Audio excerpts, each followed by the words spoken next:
Hello everyone. இன்றைக்கி நம்ம Gopi Manchurian எப்படி பண்ணுறதுன்னு தான் பார்க்க போகிறோம். அதுக்கு நான் காலிஃப்ளவரை நல்லா வாஷ் பண்ணி சுடு தண்ணியில் பிளான்ச் பண்ணி எடுத்திருக்கேன். அதில் வந்து அரை ஸ்பூன் நார்மல் மிளகாத்தூளும் அரை ஸ்பூன் காஷ்மீரி சில்லி பவுடரும் சேர்த்துக்கிறேன். கூடவே கொஞ்சோண்டு உப்பு சேர்த்துக்கலாம். ஒரு 3 ஸ்பூன் கிட்ட கார்ன்ஃப்ளவர் சேர்த்துக்கலாம்.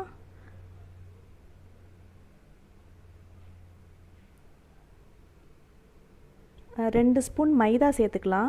நல்லா பைண்ட் ஆகிறதுக்காக. கார்ன்ஃப்ளவர் சேர்க்கும் போது மொறுமொறுன்னு இருக்கும், அதுக்காக தான் சேர்க்குறோம். இப்போ இதெல்லாம் சேர்த்ததுக்கப்புறமா நல்லா மிக்ஸ் பண்ணி விட்டுடலாம். இதில் வந்து கொஞ்சம் கொஞ்சமாக தண்ணி சேர்த்து மிக்ஸ் பண்ணிக்கணும்.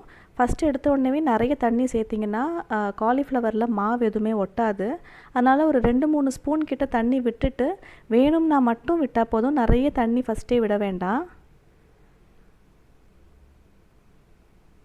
நல்லா மிக்ஸ் பண்ணிவிட்டு ஒரு 10 நிமிஷம் அப்படியே இருக்கட்டும். அப்புறமா எண்ணெய் சூடானதும் நம்ம எண்ணெயில் போட்டு பொரித்து எடுத்துடலாம். இப்போ இந்த மாதிரி ஒன்று ஒன்றா போட்டு நல்லா மொறுமொறுன்னு ஃப்ரை பண்ணி எடுத்துடலாம்.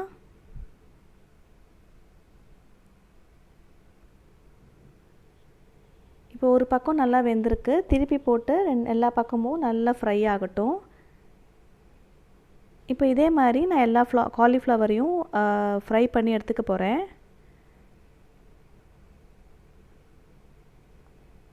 நல்லா மொறுமொறுன்னு வந்திருக்கு பாருங்கள். இப்போ இதில் வந்துட்டு நம்ம சாஸ் ரெடி பண்ணி அதில் இதை மிக்ஸ் பண்ணிக்க போகிறோம். அதுக்கு ஒரு பேனில் நான் இந்த காலிஃப்ளவர் ஃப்ரை பண்ண எண்ணெயிலேருந்து ஒரு 2-3 ஸ்பூன் எண்ணெய் சேர்த்துக்கிறேன்.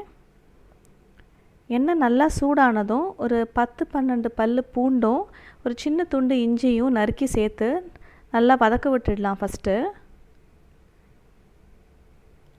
இது நல்லா வதங்கினதுக்கப்புறமா ஒரு வெங்காயத்தை சின்னதாக நறுக்கி வச்சுருக்கேன், அதையும் சேர்த்து நல்லா ஃப்ரை பண்ணிக்கணும்.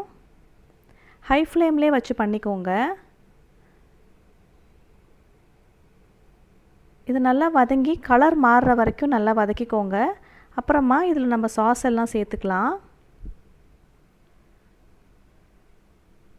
இதில் வந்து நான் க்ரீன் சில்லி சாஸ் சேர்த்துக்கிறேன். ஒரு 1.5 ஸ்பூன் சேர்த்துக்கிறேன். நீங்கள் ரெட் சில்லி இருந்தால் அதுவும் சேர்த்துக்கலாம். அப்போ இன்னும் கொஞ்சம் பிரைட் கலர் வரும். கூடவே ஒரு 3 ஸ்பூன் கிட்ட டொமேட்டோ கெச்சப் சேர்த்துக்கலாம். ஒரு ஸ்பூன் வந்து சோயா சாஸ், ஒரு ஸ்பூன் வினிகர் சேர்த்துக்கலாம். வினிகர் இல்லைன்னா ஒரு அரை எலுமிச்சம்பழம் சேர்த்துக்கோங்க, கரெக்டாக இருக்கும்.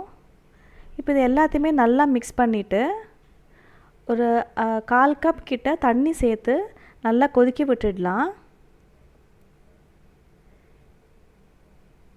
இந்த ஸ்டேஜில் உங்களுக்கு உப்பு தேவைக்கு ஏற்ற மாதிரி போட்டுக்கோங்க. ஏன்னா நம்ம காலிஃப்ளவர் ஃப்ரை பண்ணும்போதே கொஞ்சம் உப்பு சேர்த்துருக்கோம். இந்த சாஸில் எல்லாமும் கொஞ்சம் உப்பு இருக்கும், அதனால் பார்த்து கரெக்டாக சேர்த்துக்கோங்க. இது நல்லா மிக்ஸ் பண்ணிவிட்டு ஒரு கொதி வரட்டும். இப்போ ஓரளவுக்கு கொதிக்க ஆரம்பிச்சிருச்சு. இந்த ஸ்டேஜில் நம்ம ஃப்ரை பண்ணி வச்சுருக்கிற காலிஃப்ளவர்லாம் போட்டு இந்த சாஸோடு மிக்ஸ் பண்ணி எடுத்துடலாம். இப்போ எல்லா பக்கமும் நல்லா கோட் ஆகிற மாதிரி மிக்ஸ் பண்ணிக்கோங்க. அவ்வளோதான், ரெடி ஆகிடுச்சு. இது ரொம்ப குவிக்காக பண்ணிடலாம், ஆனால் ரொம்பவே டேஸ்ட்டாகவும் இருக்கும். இதை வந்துட்டு நீங்கள் ஈவினிங் ஸ்நாக்ஸாகவும் சாப்பிடலாம். இல்லைன்னா வந்துட்டு எதாவது variety rice, fried rice, pulao, jeera ரைஸ்க்கெல்லாம் சைட் டிஷ்ஷாகவும் வச்சு சாப்பிடலாம். சூப்பராக இருக்கும். இதை ட்ரை பண்ணி பாருங்கள். எப்படி வந்துச்சுங்கிற ஃபீட்பேக்கை கமெண்ட்ஸில் என் கூட ஷேர் பண்ணுங்கள். மறக்காமல் சேனலுக்கும் சப்ஸ்கிரைப் பண்ணிக்கோங்க. தேங்க்யூ.